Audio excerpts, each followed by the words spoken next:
Hey guys, welcome back to my channel. आज मैं explain करने जा रही हूँ falling into your smile drama के एपिसोड नंबर 9 एंड 10। लेकिन उससे पहले अगर आपने अभी तक पिछले एपिसोड्स नहीं देखे हैं तो फिर पहले उन्हें देख लेना और इस वीडियो पे लाइक शेयर एंड कमेंट कर देना एंड प्लीज चैनल को भी सब्सक्राइब कर देना। तो चलो एक्सप्लेनेशन शुरू करते हैं। एपिसोड 9 की शुरुआत में हम देख पाते हैं कि JGDX टीम के सभी टीम मेंबर्स फोटोशूट के लिए जाते हैं। वहाँ पे सभी रेडी होने के बाद फोटोशूट करते हैं सिवाय याव याव के। वो तब भी मेकअप रूम से रेडी होकर फोटोशूट करने के लिए नहीं आ पाती है तो रूई चेंग को उसे ले आने के लिए कहते हैं। चेंग पहले मना तो करता है पर फिर आखिरकार वही जाता है। फिर बाहर जाकर ही वो याव याव को इस तरीके से देखता है और फिर दोनों कैसा फील करता है ये तो बताने की जरूरत ही नहीं है। फिर चेंग जल्दी से बाहर आ जाता है और बाहर आकर वो जैसे फ्रीज ही हो जाता है। फिर याव याव बाहर आकर कहती है कि तुम अंदर आने से पहले नॉक करके नहीं आ सकते थे। तो चेंग कहता है कि तुम कब से रेडी हो रहे हो, थोड़ी जल्दी नहीं कर सकते हो क्या। पर फिर आखिरकार कहता है कि आई एम सॉरी। और चेंग को सॉरी बोलते सुन याव याव सोचती है कि चेंग मुझसे सॉरी कह रहा है, मतलब ये भी हो सकता है क्या। फिर याव याव भी फोटोशूट करने के लिए आ जाती है। वो सभी के साथ फोटोशूट करती है और फिर आखिरकार चेंग के साथ भी फोटोशूट करती है। और इन दोनों को फोटोशूट करते देख फैटी कहता है कि ऐसा लग रहा है जैसे ये दोनों अपनी वेडिंग फोटोशूट कर रहे हैं। फिर ये सुनकर ये दोनों ही एक दूसरे की ओर देखने लगता है। फिर बाद में सभी ये सारे फोटोज देख रहे थे और याव याव तो सिर्फ अपनी और चेंग की साथ वाली फोटो देखी जाती है। तभी चेंग आकर कहता है कि उसकी मॉम कह रही है कि तुम दोनों भाई ने, मतलब चेंग और लू युए ने, एक लड़की को अपना जीएफ बनाया है क्योंकि लू युए हमेशा चेंग की और याव याव की वैसी फोटोज खींचकर अपनी मॉम को सेंड करता था, इसलिए आंटी को ऐसा लग गया। तो लू युए जल्दी से अपनी मॉम को बताता है कि मेरे साथ उस लड़की का कुछ भी ऐसा नहीं है, अब चेंग के साथ हो भी सकता है। फिर रात को जीनियांग आती है और वहाँ पर याव याव और जीनियांग उन फोटोज के बारे में बातें करने लगती है। और तभी याव याव के पास चेंग का मैसेज आता है और वो उसकी रिप्लाई भी करती है। फिर कुछ देर बाद जब जीनियांग जाने लगती है तो याव याव उसे छोड़ने जाती है और तभी याव याव ऊपर से देखती है कि चेंग का फोन लू युए के पास है। फिर वो दौड़कर नीचे जाने लगती है। शायद वो फोन लेने जा रही थी, चाहे वो कुछ भी करने जा रही थी, पर वो काम नहीं कर पाती है क्योंकि वो सीढ़ियों से नीचे गिर जाती है। फिर कुछ देर बाद जीनियांग वहाँ से चली जाती है। फिर याव याव चेंग से उस मैसेज के बारे में बात करती है और वहाँ पर कहती है कि तुम मुझे निक नेम से, मतलब शॉर्टी कहकर बुलाना बंद करो। तो चेंग कहता है कि तुम किस निकनेम के बारे में बात कर रहे हो, और फिर इसी बात को लेकर ये दोनों झगड़ने लगते हैं। फिर चेंग कहता है कि तुम्हें क्या लगता है मैं तुम्हें इंटरेस्टेड हूँ, मुझे बुद्धू समझी हो क्या कि मैं तुम्हारी तरह शॉर्टी और अगली लड़की को पसंद करने लग जाओगे। फिर याव याव वहाँ से गुस्से से चली जाती है। फिर रात को भी याव याव सिर्फ उसी फोटो को देखी जा रही थी।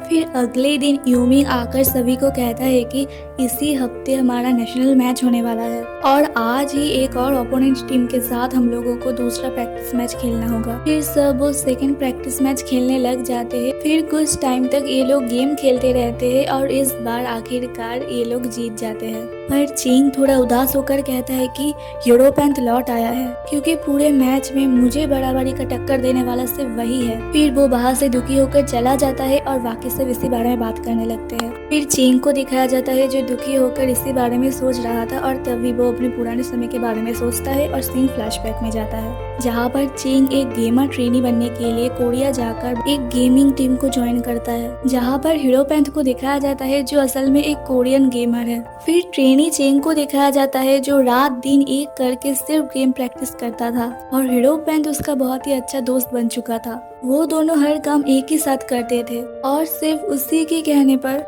चेंग को कोरिया के नेशनल मैच पर खेलने का मौका मिला। वहाँ पर वो दोनों एक ही साथ ट्रॉफी भी जीते। पर फिर एक दिन न्यूज देखकर चेंग को लगा कि शायद उसे अपनी खुद की देश चाइना के लिए ही खेलना चाहिए, तो वो बहुत ज्यादा उदास हो जाता है और उससे उदास देखकर हीरोपैंथ उसे टॉय स्टोर पर लेकर आता है। और वहाँ से लौटते वक्त चेंग कहता है कि अब मैं चाइना के लिए खेलूंगी। हीरोपैंथ कहता है कि मतलब तुम मुझे छोड़ के जा रहे हो। फिर कहता है कि ठीक है, दोबारा स्टेज पे मिलेंगे और दुखी होकर बाहर से चला जाता है। फिर सीन प्रेजेंट में आता है जहाँ पर चेंग को कोई कॉल कर कहता है कि कोरिया से आने वाला गेमर शॉपिंग मॉल में खो गया है। तो चेंग को वहाँ पर आने के लिए कहता है मदद करने के लिए ढूंढने में। तो चेंग वहाँ पर जाता भी है और चेंग को पता होता है कि हीरोपैंथ कहाँ पर होगा। फिर ये दोनों दोस्त एक दूसरे के साथ इतने सालों बाद मिलने पर बहुत ज्यादा खुश होते हैं। और तभी बारिश शुरू हो जाती है तो याव याव चेंग को छतरी लेकर लाने जाती है, पर वहाँ पर 4 लोग होते हैं और छतरी 2। तो चेंग याव याव को अपना जैकेट पहना देता है जाकि वो भीग न जाए और फिर दोनों एक ही छतरी पे जाता है। और फिर अगले दिन नेशनल मैच के लिए टीम सिलेक्ट किया जाता है जहाँ पर जीन यंग एंकरर थी। वहाँ पे हर एक टीम का लीडर को बुलाया जाता है और टीम को टीम ए, टीम बी इस तरीके से नंबरिंग किया जाता है। और वहाँ पर चिंग और याओ याओ जब आपस में बातें कर रहा था तब उन्हें ऐसे देखकर यंग बहुत ज्यादा जेलस होता है। फिर जब आयजा का स्टेज में जाने का बारी आता है तब वो जाकर सीधा चिन यांग से कहता है कि हक करने के लिए, तो उसके सारे टीम मेंबर्स उसके ऊपर हंसने लगता है और आखिरकार आयजा हक ना सही पर जिन यांग के साथ एक फोटो खींच कर आता है। और फिर रात को दिखाया जाता है कि सभी लोग याओ याओ को मैच के लिए ऑल द बेस्ट विश करता है क्योंकि यही उसका पहला मैच है। और फिर अगले दिन ही होता है मैच का दिन, जहाँ पर याओ याओ कल तक तो बिल्कुल ठीक था पर आज बहुत ज्यादा नर्वस होने लगता है और उसे इतना ज्यादा नर्वस देख चिंग उसे इस तरीके से कहता है कि तुम ज्यादा टेंशन मत करो, तुम ये बहुत ही ज्यादा आसानी से कर सकती हो। फिर ये लोग स्टेज में आते हैं और यहाँ पर याओ याओ को टीवी में अंकल और आंटी देखते हैं